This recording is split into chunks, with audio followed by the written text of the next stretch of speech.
Today we're going to talk about effectivity. Well, everyone should know that this is a more specific term.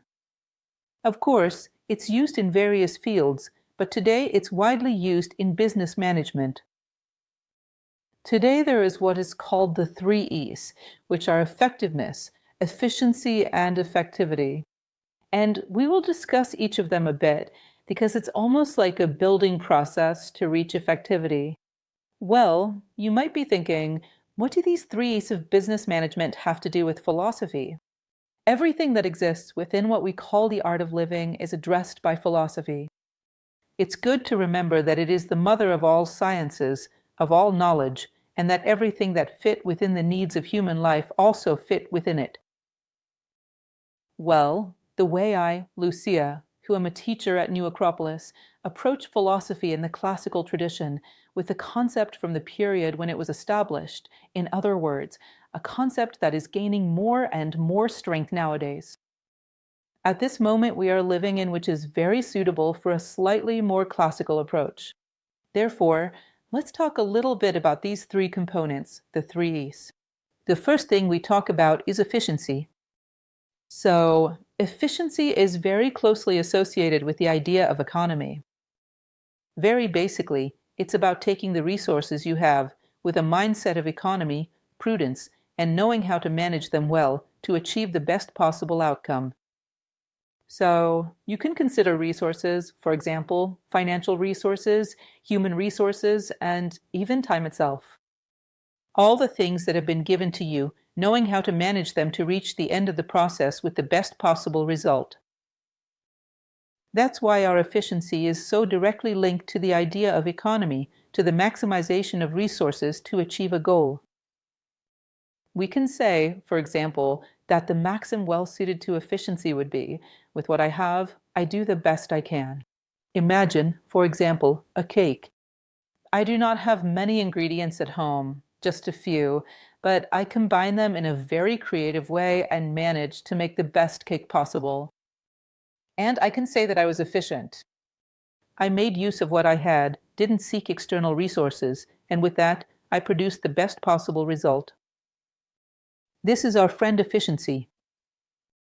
So, continuing our conversation, it is closely tied to the economy of all the resources available in the process, including human resources and time. Moving on, let's talk a little about effectiveness. Effectiveness is not very connected to time or economy. Effectiveness is linked to quality. In this case, it consists of achieving a specific goal with quality, meaning, and quality means saying, what I did turned out very well. In other words, achieving not just the best result possible, but one that, in itself, regardless of the resources that you have used or that you haven't used, can be considered isolatedly on its own. That is something of quality, whatever it is that you're doing. It could be a product, in a factory, a relationship within a human resources department, or a good relationship within your family. Therefore, effectiveness consists not only in taking the ingredients you have and making the best cake possible, but also in having someone who is not closely connected to you, who does not want to please you. In other words, your mom does not count. It needs to be someone else who can indeed taste this cake with no bias, a neutral person, a perfect fit in order to say what an excellent cake it is. All right? So, we have effectiveness as quality and efficiency as the economy of resources, working with what you have to achieve the best result. These 2 things, as I mentioned, are connected to various activities, but today they are widely used within the realm of business administration. And then we finally arrive at our keyword of the day, which is exactly effectivity. What would effectivity be? It can be said that it works by combining the 2 previous concepts. Therefore, effectivity is having effectiveness, yes, meaning doing something with quality, yes, having efficiency, yes, knowing how to use your resources with prudence and clarity and doing the best you can within those resources, considering the deadline, the space, the time, the workforce you have, even emotional and mental resources. You achieved the best possible result with what you were given. And at the same time, effectiveness. It wasn't just the best possible, but it was independently very good in itself. In other words, you have economy and quality together. Are just these two things effectivity? No, there's still a third element that's very important. Therefore, you do this not just today, but you maintain this standard and this result over time, considering that you will always be navigating through different terrains. One day it will be rocky, the next day smooth, and the next day steep. And you know how to maintain these two standards of economy and quality throughout all the challenges. You know how to reach the other side, make your crossing, without losing these two standards of results. In other words, you're prepared for a long journey on roads that aren't always smooth. Efficiency, then, is effectivity. It combines efficiency and effectiveness with time, meaning the time you will manage all this without losing these two metrics. It's quite interesting. It's like saying, I'm economical, I do things with quality, and I know how to adapt to always keep doing them. These are three elements. Effectivity is often associated with what is effective, what is real, what is concrete. So it is not just a theory on a spreadsheet. You do this in real time, in real life. Knowing how to achieve these results over time, which can be measured, can be observed by some external observer, by some external witness. These are three elements that are considered today as indicators of a person who is ready to face life's challenges and make their mark. What I am is a philosopher, therefore I cannot venture too much into business administration, but what I'm here to do with you today is to stop and think of these indicators. For philosophy, the following is of interest. Can these indicators be positive in the art of living as a whole? Can they produce results not only within a company, within an enterprise, within any institution, not only in the field of work, not only in the field of goods production, but can they also be used in the field of generating quality of life? Can it provide man with a more dignified, more humane life, more of what nature expects of him as a human being? We will analyze each of these factors a bit from the perspective of philosophy then.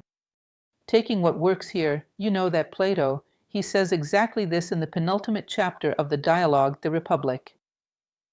That an idea, when it is good, can be abstracted from one application and work in several others, because it yields results in the same way. Let's imagine if this idea of these three is really good. Let's try to apply it in a broad sense. So let's go. First one, efficiency. Use your resources well, what you have, and give your best. Does this have a philosophical aspect? Can this be used in life as a whole? One thing that's very important for us to realize is that it has countless applications.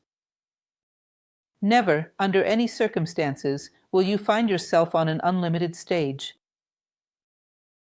The very fact that we are in a manifested world, living at the crossroads of space and time, tells you that your time and space will always be limited. A bit broader in one circumstance, a bit more restricted in another. And countless times it is said in the history of philosophy that to be truly human, to fulfill your purpose in life, and here I would add, to be efficient, you must know how to give your best according to the size of the stage. If you're a dancer, you'll perform your show in the best way possible within the stage that is yours. A good dancer is not one who falls off the stage in the middle of their choreography. It was very small, it was the stage that was given to you. It's important to know how to perform your role in the best possible way within these boundaries. So if you take, for example, I really like a well-known story, which is the story of the navigator Amir Klink when he takes his little boat and crosses the Atlantic Ocean. He said in an interview many years ago that he learned a lot from his father about living within limits and giving his best within those limits, which is exactly the concept of efficiency. So, imagine taking a small boat and putting inside it everything that's necessary to challenge an ocean and arrive safely on the other side. You can't fit everything you would put on a cruise ship, of course. It's a little boat. So you have to pare down to the essentials, to what's strictly necessary. But you also can't lack anything essential. To have within that stage, which is the little boat, everything necessary to face an ocean. That is an example of extraordinary efficiency. And many other situations convey more or less the same message. I've been talking a lot during this period of isolation we're experiencing. Sometimes I say, look, to suffer less, to feel less lonely, to have less self-pity, and even less fear, think more about others. Try to practice an act of generosity every day. The more we think about others, the more we broaden our perspective and the less we focus on our own pains, minimizing them. When there are so many people in much worse situations. So I've been saying, we'll only get out of this crisis in the future if we stick together. Because the exit doors from the pandemic will present us with an economic crisis, a social crisis, a political crisis, which certainly have few precedents in our more recent history. We have a tremendous unemployment situation. A lot of this mass unemployment can also create a critical state of violence. We have many situations. We can't come out of this thinking only about ourselves and returning to that bubble we lived in before. We will have to come out together. We will have to think about our community. We will have to think about humanity. Otherwise, it won't work. And I always advise, take advantage of this period of isolation to practice your generosity every day. Don't go to sleep without an act of generosity. And people write to me asking, but Lucia, what act of generosity can I do if I can't leave my house? I assure you that without even putting the key in your door, you can do a lot. Perhaps even more than you did during those times of so-called normalcy. Remember every day someone who might be in need of your support. Make a phone call, preferably a phone call. If that's not possible, an email, some message saying, hey, count on me, I'm here. If you're feeling lonely, if you need anything, remember that I'm here. Or even share a phrase that lifts people's spirits, whether on your social media, your WhatsApp, or however you can, saying, hey, we're in this together. We'll get through it together. Don't lose hope. Or even picking up the phone and calling a supermarket chain. Asking them to deliver a basic food basket to a reputable institution that distributes it to needy families, because there are already many at home, unable to go out much, with family members unemployed and in a situation with not many options, unless someone from outside rescues them. In other words, one act of generosity per day, within this stage that has been given to you. The locked door of your house. From there inward, can you do it? You certainly can, in fact, a lot. I've seen people with an extraordinary creativity to do this. You definitely can. What else could I add here? Deadlines for completing tasks as well. How many times do we go through this in life? The perfectionist, if you give them 30 days for a task, they want 31, 32, 33. The disorganized too. He doesn't realize that if someone gave you 30 days for a task, the person who assigned you this task wants perfection for those 30 days. If they wanted perfection for 300 days, they would have given you 300 days. Knowing how to give your best within this stage. And last but not least, if you consider, for example, our life as a whole. It is a limited stage. Just today, I was looking at the IBGE website, and the life expectancy for Brazilian men today is 76.7 years, 767 years of age. They're assuming that we won't face any setbacks, nothing too serious, and that we'll live up to this life expectancy. It's 76.7 years. It's a limited stage. And if you consider how we spend our days so carelessly, without saving, without being prudent in managing our time, you'll see that this time flies by if we're not paying attention. In other words, what does it mean to be efficient in relation to life? It would mean doing the best you can as a human being within the limited stage of energy and life that you've been given. When I teach study techniques courses, I usually approach my students during the part where I teach about summarizing, about synthesis, and I say the following: do you know the story of Snow White? I know it. Everyone knows it. All right, tell me in 30 seconds. If the person starts with once upon a time, I already tell them to stop. 30 seconds doesn't have once upon a time. 30 seconds is Queen orders stepdaughter to be killed. Hunter takes pity. Dwarfs take her in. Stepmother poisons. Prince kisses. Happily ever after. This is the ideal for the stage I've given you. You remove everything that's ornamental, all the connectors, take all of that out. But no part of the story was left untold. Do you see? This is the ability to synthesize that one day we will need to have, even in relation to our own lives. And the ability to synthesize each experience that life offers us. This is also an example of efficiency. Knowing how to give your best within the stage you've been given with the resources you've been provided. This is a fundamental element. There's a story I really like, and it's a true story that happened here in Brasilia. I came across it once in a little book of Christmas stories produced here in Brasilia about a businessman who, during the holiday season, was very stressed, dealing with sales, and this time of year is a bit chaotic, a rush. This person was somewhat exhausted, driving in traffic in the city center. He stopped at a traffic light and a little boy came up with one of those Christmas boxes, a very young boy, maybe around 7 or 8 years old, and this child with his Christmas box asked for a donation. He noticed out of the corner of his eye that inside the box there was a mango, a fruit the child had probably picked up from the ground.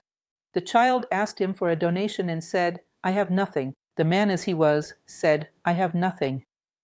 Actually, I don't even have anything to eat." It's a way to get rid of the child very quickly. And the boy widened his eyes and said to him, "No, sir, you won't go without eating. If it depends on me, you won't go without eating. Take this mango. I'm hungry as well, but it'll help you. God will help me. If it depends on me, you won't go hungry. Take this mango for you, sir." And the man looked at him. And he wasn't playing or joking. In fact, he was too young for that, but he was absolutely sincere. And this man took the mango, placed it on his passenger seat, drove 2 blocks, and stopped there to cry. And he said that his life was never the same from that day on.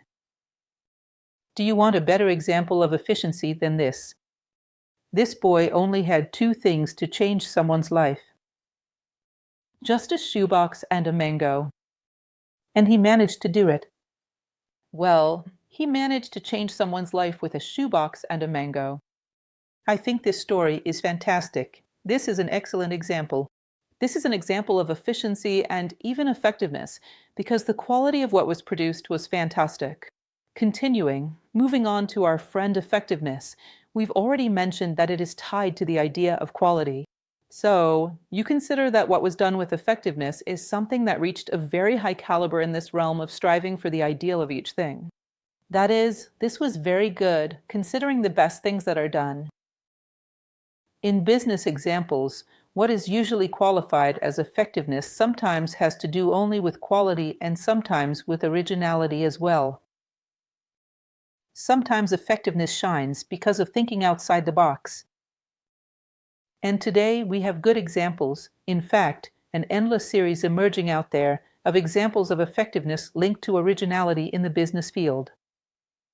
We have, for example, Uber, Nubank, Quinto Andar, Airbnb, and others of the kind that surprise us with innovation.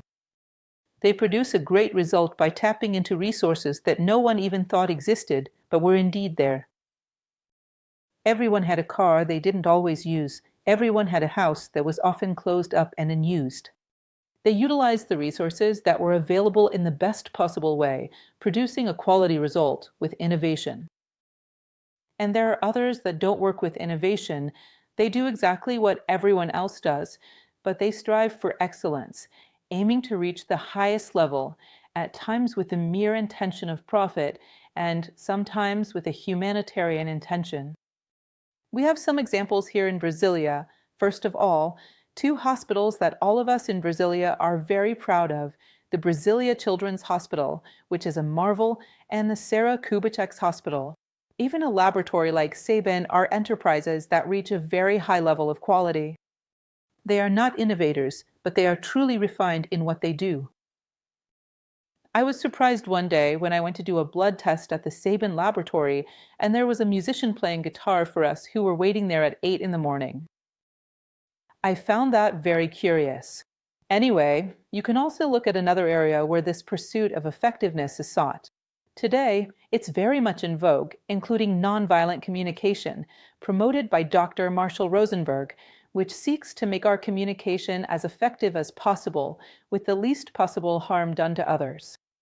Very similar to the concept of diplomacy, which is doing what needs to be done with the least harm. In other words, this also transcends the concept of effectiveness to everyday relationships and not just within a work environment. We can say that philosophy as the art of living, in the way it has been adopted by many philosophers throughout history, is also something that seeks effectiveness. Effectiveness in giving human life the best possible quality. Not the greatest amount of resources or comfort, but the best quality in what truly qualifies human life, which has always been believed to be in values, virtues, and wisdom. I brought you an example of this through a book called The Art of Living. It's a book that during this lockdown, over the past months, I've been recommending a lot. It's funny because when I recommended it before the lockdown, people did not have time to read. Now everyone is interested in contemplating life. In other words, this is already a byproduct, despite the bitterness of these times, but it's a positive byproduct. People are much more inclined to reflect on their lives, and to see or hear from those who knew how to live well, effectively, in a human sense. So, I brought you some of these precepts for an effective life, according to the philosophy of a philosopher named Epictetus, a Roman Stoic philosopher. Besides being effective, he was efficient, because the resources he had were very limited. He was a slave to a cruel master, Epaphroditus, who was Nero's secretary. And with these extremely scarce resources, he managed to achieve a level of life that he said was very satisfying. He lived balanced, serenely, had a state of well-being that nothing and no one could take away from him. I find this interesting because if he managed it, it makes us wonder who wouldn't be able to do it. Maybe someone who didn't even have freedom over his own body. Epictetus has this book, which was called the Manual of Epictetus, but later it has been adapted into a more contemporary language under the name The Art of Living. And I've brought some maxims. Just as I can tell you the principles of a delicious cake or a job that is well done, I could share with you some principles of a life that possesses an incomparable human quality. In other words, what Epictetus offers in this book is exactly that. The indicators of human quality of life, in other words, of effectiveness. Just a few moments from this book, so you can realize what a treasure it is. Examples of excellence or of life effectiveness. First, clearly define the person you want to become. Write it down in your journal. That is, define where you want to go with all of this. What kind of human being do you want to be when this entire life process comes to an end? When we reach the final edge of our own stage, what kind of human being do you want to be? Don't just stop there. Every day, check if you are moving in that direction, or if you're standing still, or if you've taken a step in the opposite direction. From the moment you establish a human sense of life, you gain the ability to have discernment. The things that lead you there are positive, and those that pull you away are negative. And this needs to be checked every day. Because one day is not insignificant for someone who lives 76 and a half years. One day is quite a significant unit. And with many days going against our sense of life, we can lose it. So, here is a recipe for a life of quality. Let's see the next one. To be a valuable model. The seeds of greatness within us need an image to focus on and germinate. That's a beautiful thing. And Plato talked about this as well. The need to have a personal hero, a role model. Someone who was truly a person that left a mark on the world of human quality of life. Notice how interesting this idea of leaving a mark on the world is. Nowadays, we think that the important people are those who have a lot of physical things. If people need things to be important, then the importance lies in the things instead of in them. In history, the men who truly left good marks were those who gave a lot, not those who possessed many things. These men who left a mark of quality on the world and enabled those who came after to live better, take one of them as a reference. So, your imagination can say, at this moment, what would so and so do in this situation? And you imagine what a man, more genuinely human that you can imagine, would respond to this type of situation. This signals to you what the ideal would be. And you can walk towards this ideal every day, without haste and without pause. Therefore, it's excellent advice for effectiveness in life. The virtuous are invincible. They are citizens of the universe, conscious, compassionate, and serene. You might ask, invincible by what? Invincible to the circumstances that can damage your body, but that cannot do that to your human nature. I'll talk about an example from Kant, which is very beautiful and addresses this topic. Circumstances can harm our bodies, but they cannot corrupt us, and they cannot take away our dignity as human beings. So he says, the virtuous are invincible. Any other quality, such as, for example, any adjective you possess that doesn't indicate values, virtues, and wisdom can be taken from you. Any title, no matter how grandiose, can be taken from you. But the virtues you have, only if you give them away. Therefore, this makes you invincible. Happiness. Happiness is a verb. It is the continuous, dynamic, and permanent performance of acts of value. Our life is built moment by moment. It is useful for us and for the people we touch. Think about what a wonderful thing that is. Happiness is not something you will achieve.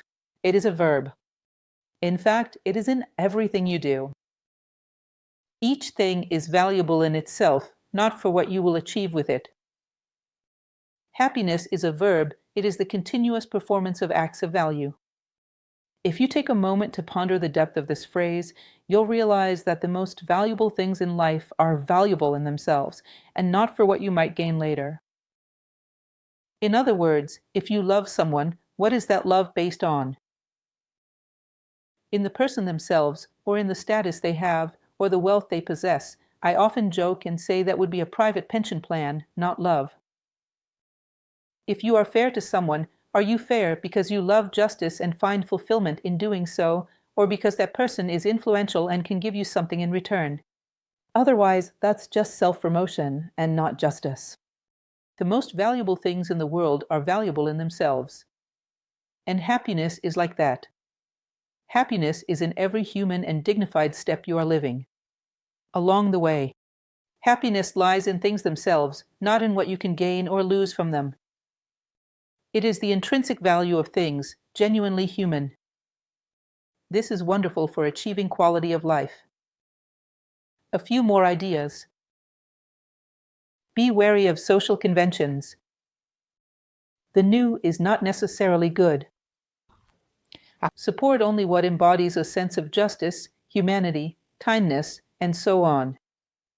In other words, do not trust what is in vogue so that you are able to establish your own identity. Only with this sense of life we talked about earlier, and fidelity to it, can you acquire your own identity and not be swept away by the currents of fashion. Why is something just? Because it leads me towards my sense of life, which is entirely grounded in values. Why is something good? Because it leads me in that direction and not against it. If we have no sense of life, what is good? What is just? What does everyone do? That's a pretty questionable criterion. In other words, don't put too much trust in social conventions. If you take a historical survey, you'll see that they have never been very reliable. Nowhere in time or in space. Another phrase, We should train in the small annoyances to practice inner serenity and prepare ourselves for greater challenges. In other words, these small annoyances of daily life are like muscles to strengthen our will, our love, and our intelligence. They are like muscles to prepare us for greater adversities. It was said during the Battle of Thermopylae, where the Spartans faced the Persians, that there were only 300 Spartans, led by King Leonidas, and the Persians were countless. But Leonidas asked all of his chosen warriors, "What are you?" All of them warriors, not weekend warriors, but everyday warriors.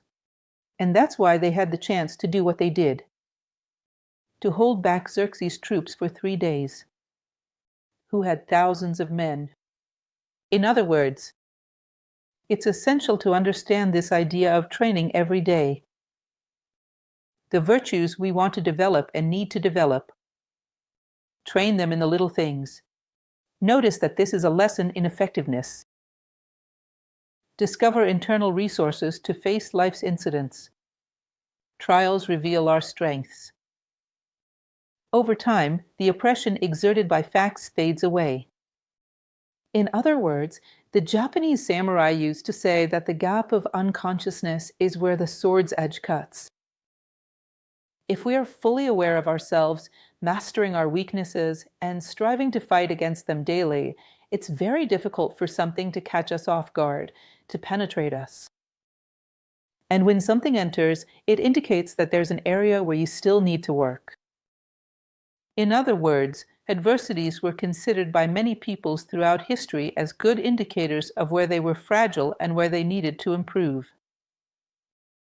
And indeed, although they generally come at a high cost, they show us where we need to smooth out our rough edges. There is no good or bad event. There is a good person who always questions themselves. What is the right thing to do now? Regardless of what happens, I will respond as a human being. That's fantastic. Don't let circumstances steal you from yourself. Soon we'll also talk about this point. Speak only with good purpose. Don't unload your mental flow onto others. Frivolities, exposed intimacies, criticisms, vulgarities. You become what you pay attention to. Qualify your conversations or remain silent. Very similar to the biblical phrase, "By your works you shall be known." In other words, look at the trail you leave in the world.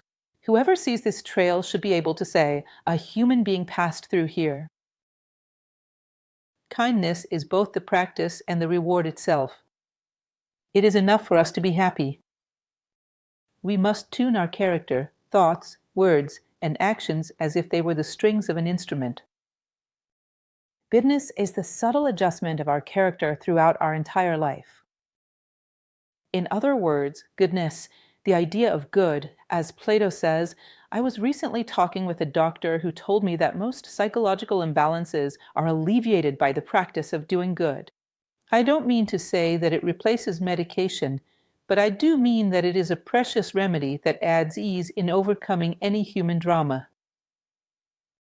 The practice of goodness, thinking more about others, thinking more about the whole. This was said by a psychiatrist who constantly deals with these disorders. Remember, all these principles I've shared are an example of effectiveness in the art of living. A few. Epictetus' book has many others. However, just so you understand, it is possible to pursue quality as a human being and as a fundamental goal in our life as a whole. Not perfection, but the spirit of improvement. And in everything you do, leave the mark of your best.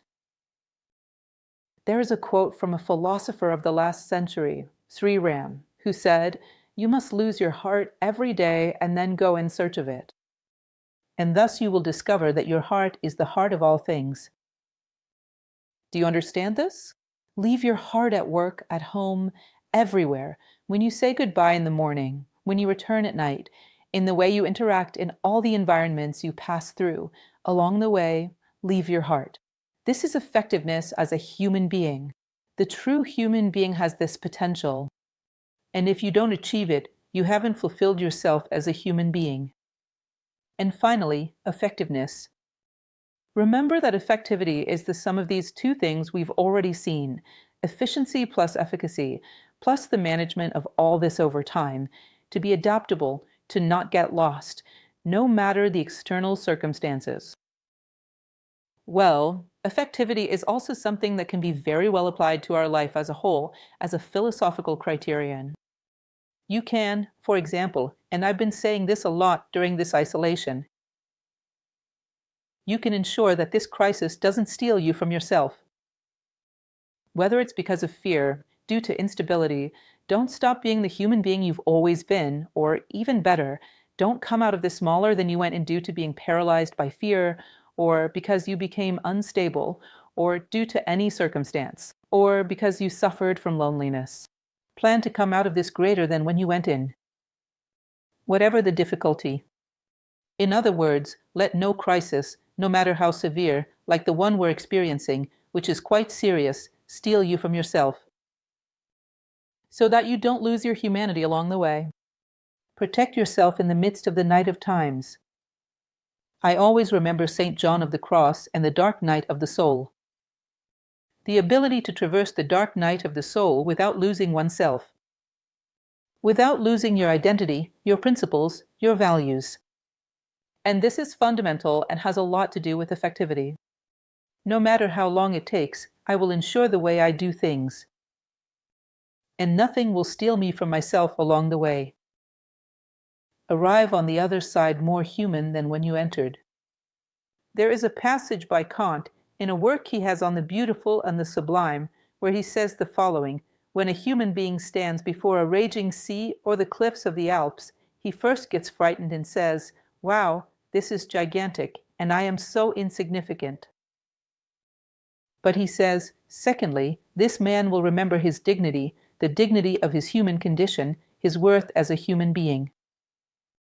He can stand before grand things, like the raging ocean, the cliffs of the Alps, and say, "Look, you can kill me, but you cannot corrupt me. My dignity gives me a power and solidity as great as yours. You are greater than my body, therefore you can kill me physically, but you cannot distort or corrupt me. My dignity gives me solidity and grants me a place as important in the scheme of nature as yours." I find that beautiful and incredibly inspiring, folks. It's very interesting. In other words, it's one of the things that effectivity ensures. At no point did we lose our dignity along the way. Quite the opposite.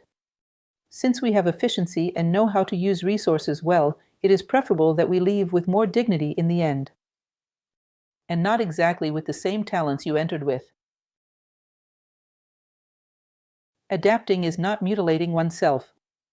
This is another important thing that has everything to do with effectivity. Hard times come, and I have to adapt to them, but not mutilate any of my human characteristics. Not doing less than I did at any other time in my life. I adapt to the conditions of the terrain, but I don't stop being myself. I don't stop showcasing my best characteristics and always strive for a little more. It's like if you imagined, this once occurred to me.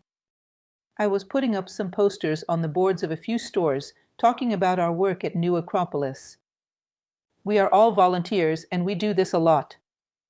I was putting up a poster that talked about philosophy, and a very small boy came up, who had just learned to read, it seems, stuttered, spelled out that word, turned to me and said, "Ma'am, what is philosophy?" That was a very special experience, because I realized that no memorized concept could provide an answer to that boy. To convince him, I had to speak purely from an experience that made sense to him. And I realized that if you have the essence of things, you can package it according to the customer's taste. Speak to a 5-year-old child, speak to an elder, to an educated person, to someone extremely humble, you convey the essence because you have it. Now, if you only have the packaging, it's just an empty package. If they take away your packaging, and that packaging is useless, I can't quote Kant's concepts to a 7-year-old boy, then I have nothing. I only had the packaging. This also applies to our own lives. Perhaps we need to adapt the packaging to the conditions of the terrain. But our essence, what is inside us, we must ensure that we do not lose. To know what is valuable within us so that we don't lose it along the way. This is fundamental.